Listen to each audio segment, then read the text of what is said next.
Maka kalau antum lihat 13 tahun Nabi Muhammad sallallahu alaihi wasallam di kota Mekah itu ngapain sih? Khamr masih halal diminum. Jadi sahabat itu masih minum di Mekah. Jilbab masih belum diwajibkan. Puasa belum turun. Kewajiban sholat itu baru diwajibkan tahun ke-10 kenabian. Masuk tahun ke-11 kenabian. Yang digarap itu akidah yang benar kepada Allah Azza wa Jalla.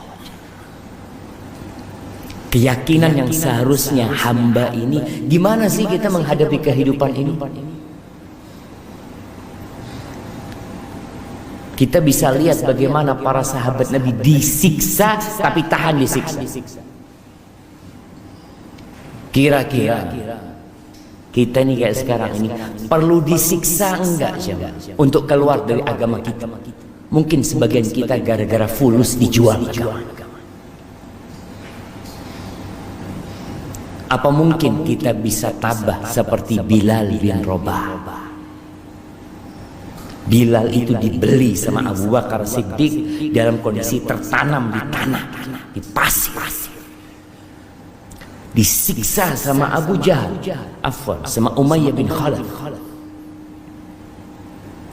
Hanya satu yang dia katakan, ahadun,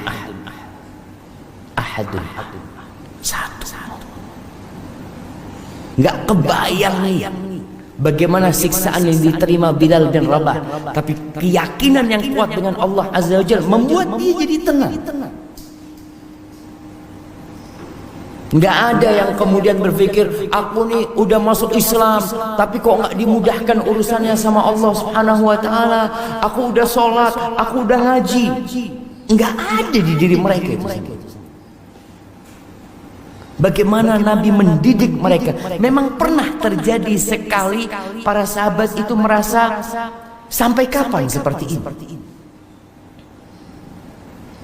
Khabbab bin Arad itu pernah dibakar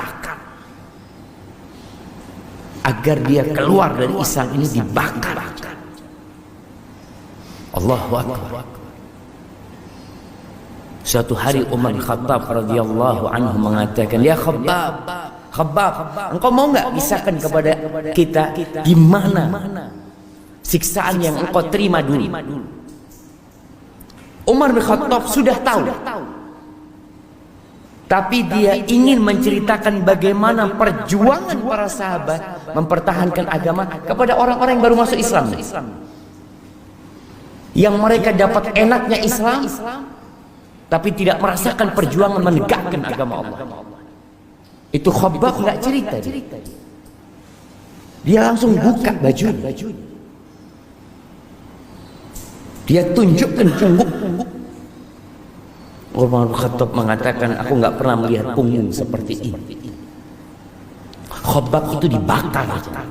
Antum nggak lihat ada orang disiksa dengan dibakar di bara api, sampai akhirnya bara api itu mati gara-gara air yang keluar dari dagingnya Khabbab.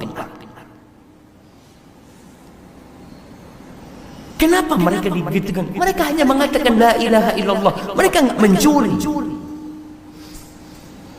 Mereka mempertahankan la ilaha illallah. Inilah keyakinan yang kadang-kadang kita ini yang Islam dari lahir nggak punya kayak gitu. Makanya kalau bicara doa, subhanallah, itu para sahabat yang disiksa-siksa, Khabbab bin Arad, Ammar bin Yasir, sempat datang kepada Nabi SAW. Dia datang jumpai Nabi SAW karena tahu tidak ada jalan kecuali memohon pertolongan Allah Azza wa Jalla. Mereka datang mengatakan, ya Rasulullah, ala tad'ullaha lana, ala tastansir lana. Wahai Rasulullah, apa engkau tidak berdoa memohon kepada Allah buat kami? Apakah engkau tidak meminta pertolongan kepada Allah buat kita ya Rasulullah? Mereka sudah merasa nggak kuat sama. Apa kata Nabi SAW? Itu di bawah naungan Ka'bah Nabi cerita.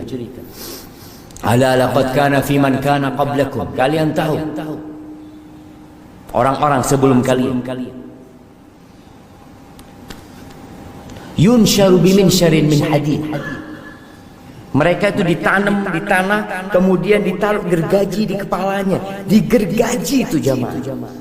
Rambutnya terputus, masuk ke tulang kulitnya, ke kulitnya, terus ke tulangnya sampai terbelah jadi dua. Wa ma yaruddu dzalika an dini. Dan itu tidak membuat dia berpaling dari agama.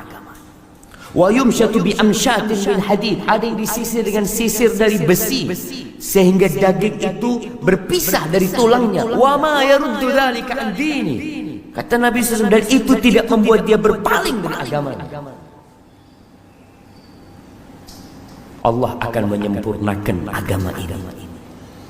Hatta yasira rakib min Son'a ila Hadramut.